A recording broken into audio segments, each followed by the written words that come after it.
Muy buenas tardes. Antes de comenzar, quiero agradecer a la Comisión de Nóveles del Colegio de Escribanos de la Segunda Circunscripción por haberme convocado a participar de este encuentro virtual para abordar determinados temas que puntualmente en el que a mí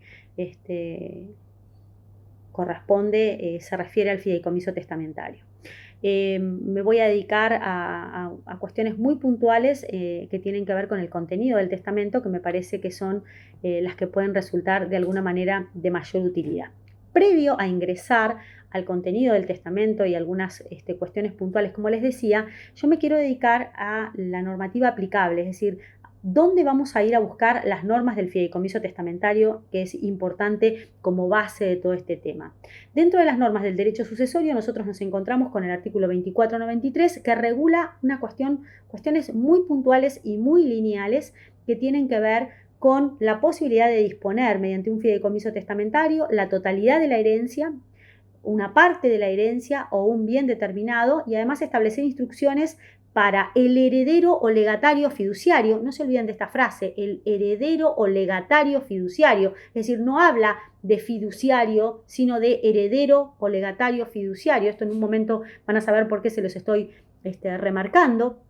También este 2493 nos realiza una remisión a las normas relativas al fideicomiso contractual, que por supuesto habrá que utilizarlas para el fideicomiso testamentario, pero ayornándolas al tipo de acto jurídico que es. Hay también algunas normas puntuales que tienen que ver con el fideicomiso testamentario, como el artículo 1699 y 1700 del Código Civil y Comercial de la Nación, que refieren también al fideicomiso testamentario y que están regulados dentro del fideicomiso contractual.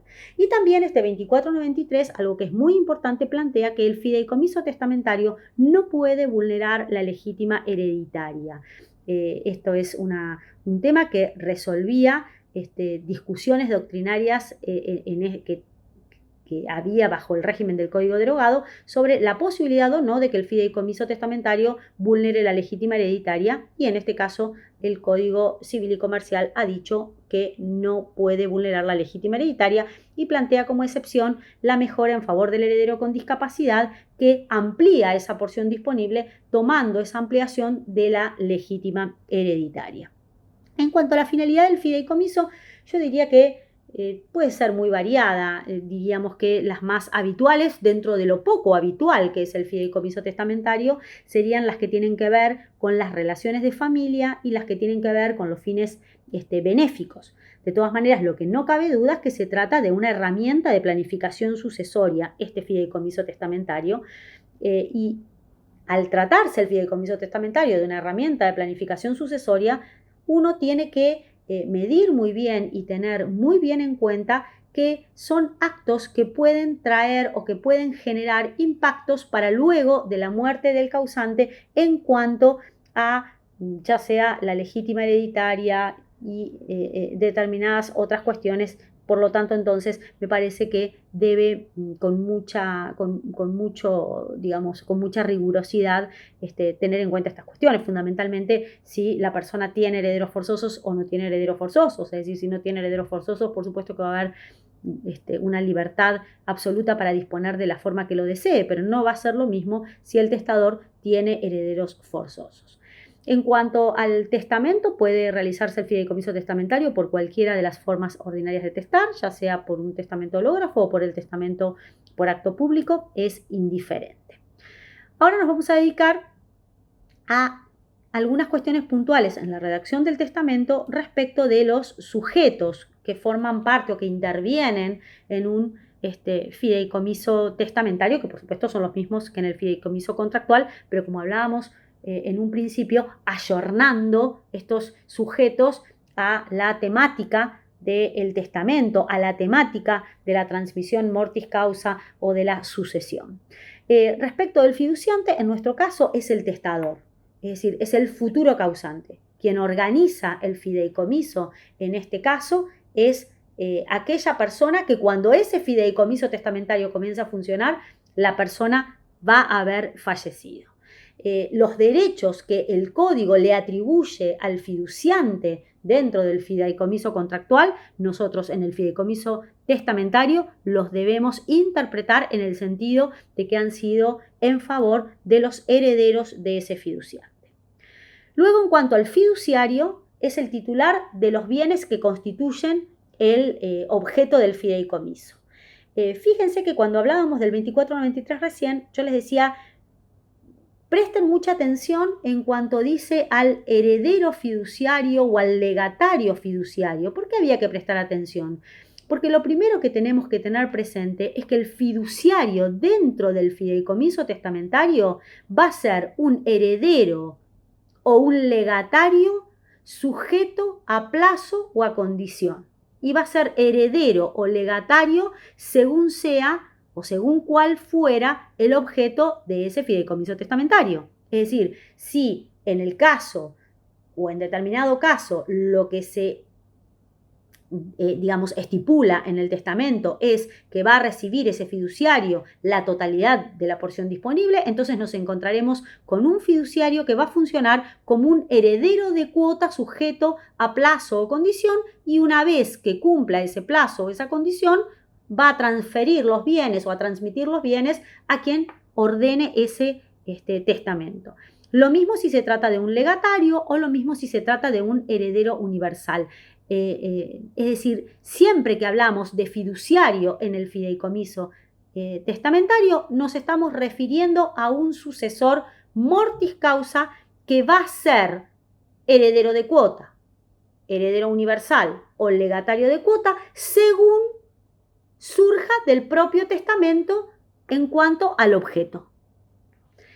En cuanto a las obligaciones, yo diría que a la hora de redactar, uno va a tener en cuenta también las normas contractuales, como les dije, pero es muy importante, por ejemplo, no dispensarlo de rendir cuentas, porque está obligado a rendirlas igualmente.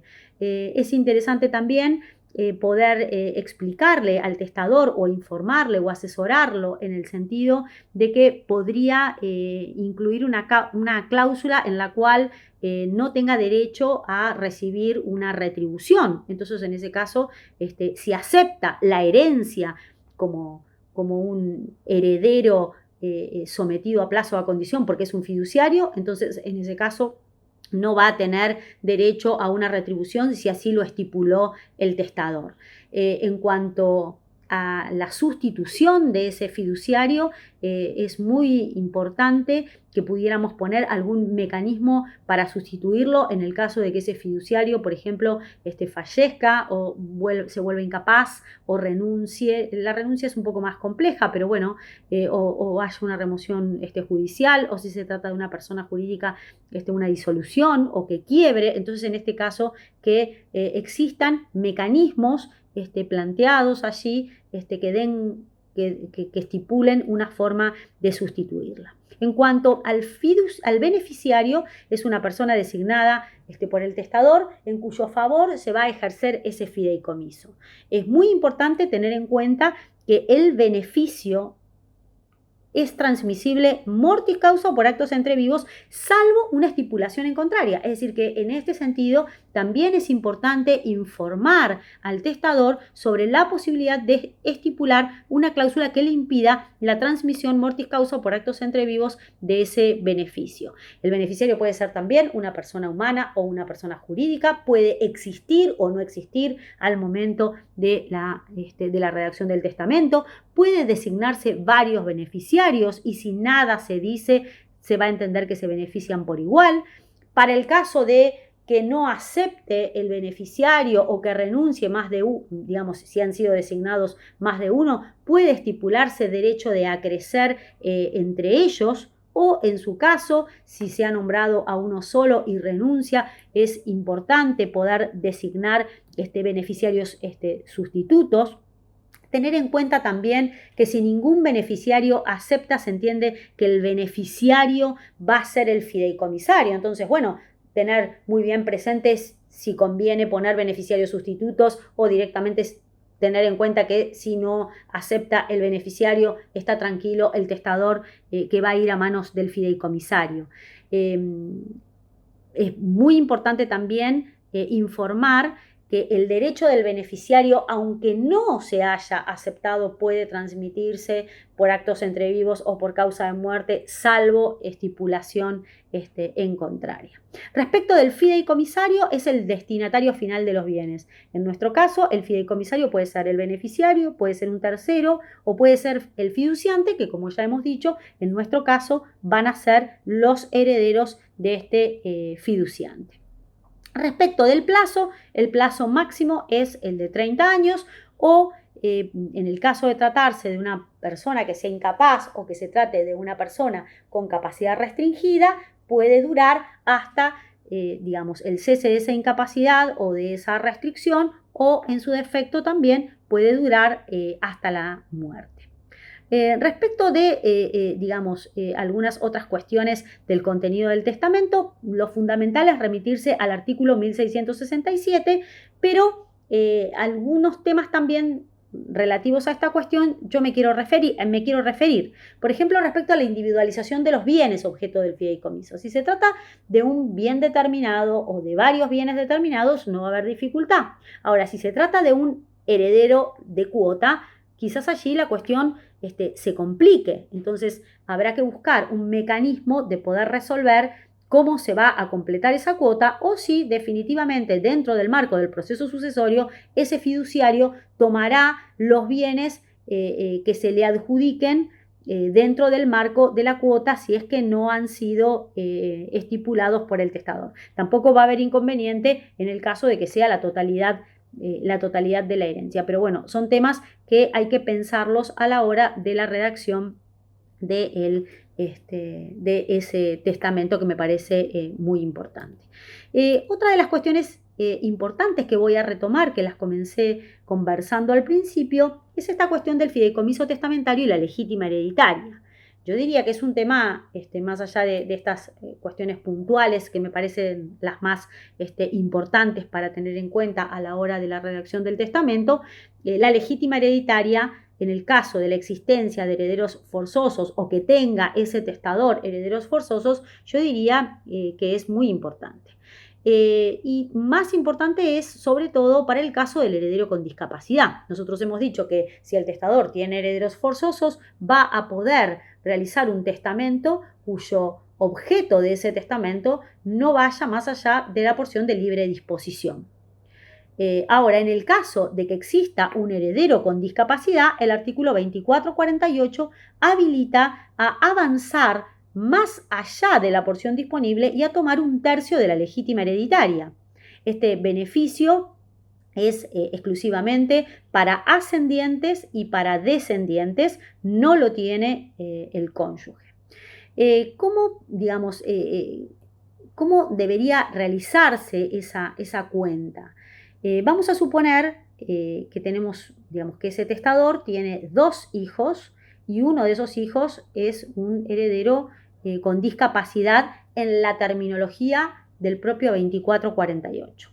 Entonces, en ese caso, fíjense que la porción disponible, como se trata de descendientes, la porción disponible en ese caso sería del 33,33% si los pasamos a porcentaje, es aproximado porque no es lo mismo un tercio que el 33,33%, pero digo para hacer esta cuenta de alguna manera un poco más sencilla.